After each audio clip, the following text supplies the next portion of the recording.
Greybobby and Betty finally reached the end of the desert. On the other side, they found an old junkyard filled with all sorts of odds and ends. On the other side of that, they found a great, deep river valley with no way across. Oh my! The map doesn't say whether or not there's a bridge. Let's see if that strange little fellow can help us. Excuse me, sir. Do you know if there's a bridge across the river valley? Well, you don't have to be rude about it. You could just kindly tell me that you don't know. I don't think he's being rude. I think Blerk is all he can say. Hello, Blerk. I'm Betty. I wish you could tell us what was wrong with you. He's junk. That's what's wrong with him. That's not a very nice thing to say about someone. And Blerk's not junk. He's just a broken toy. I'm just calling it as I see it. Junkyard Jones is my name, and spotting junk is my game. I've lived here all my life, and I can tell you that there's only junk here in the junkyard.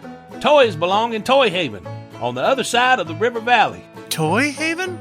Oh yeah, it's a wondrous city, built by the kindly toy maker.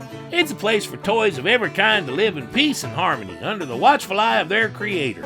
All you have to do is head up yonder a ways to the toll bridge. Just say the passphrase, "Take me in," and they'll let you in. But mark my words, Blerk will never cross that bridge. Toy Haven is no place for pieces of junk. We'll see about that. Hello and welcome to Toy Haven. May I have the passphrase? Okay, here we go. Take me in. One person approved to enter. Is there anyone else in your party? Take me in. Very good. 2 people approved for entry. Is there anyone else in your party? Access denied.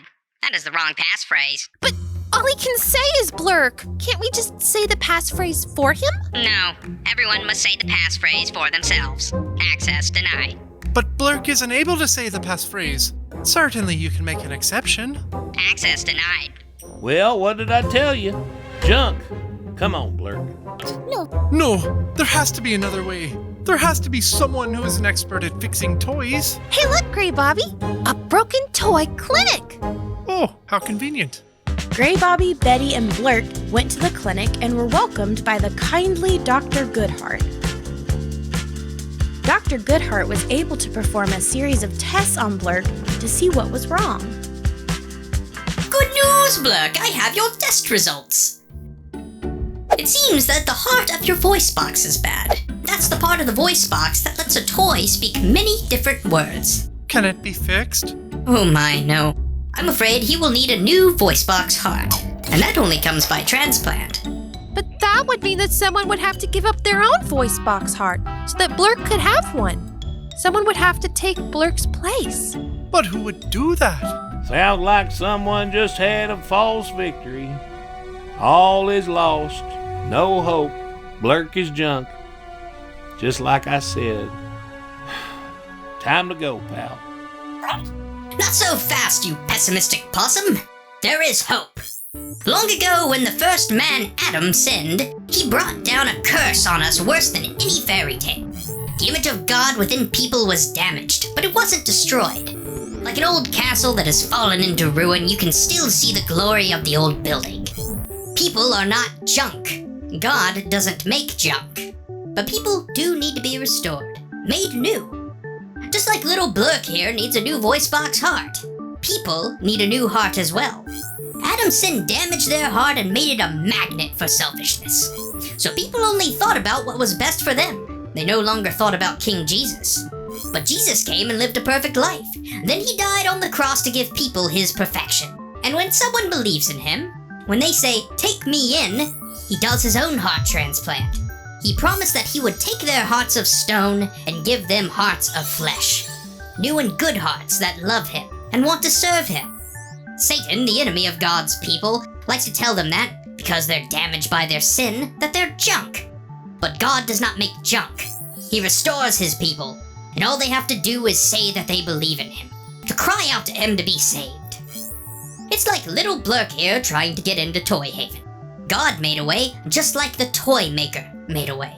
You see, the toy maker cares quite a bit for his creations.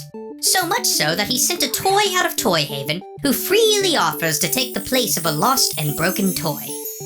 This toy will give his own voice box heart to the toy with the bad voice box heart, so the broken toy can be taken into Toy Haven to live with the toy maker. The broken toy only needs to ask for the new heart.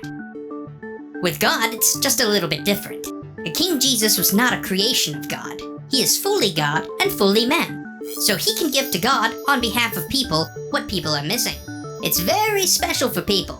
But for Blerk here, though, he just needs that one toy to be willing to sacrifice his own voice box heart so that he can enter Toy Haven. That sounds perfect!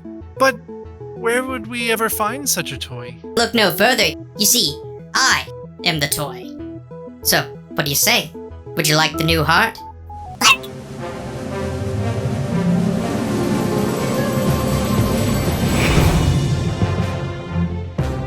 Oh, wow. I can talk. I can talk! Welcome back, travelers. May I have the passphrase? Take me in! Access granted. Woohoo! Welcome to Toy Haven. And so the three friends made their way into Toy Haven, where they learned even more things that reminded them about God. And no one ever called Blerk a piece of junk again.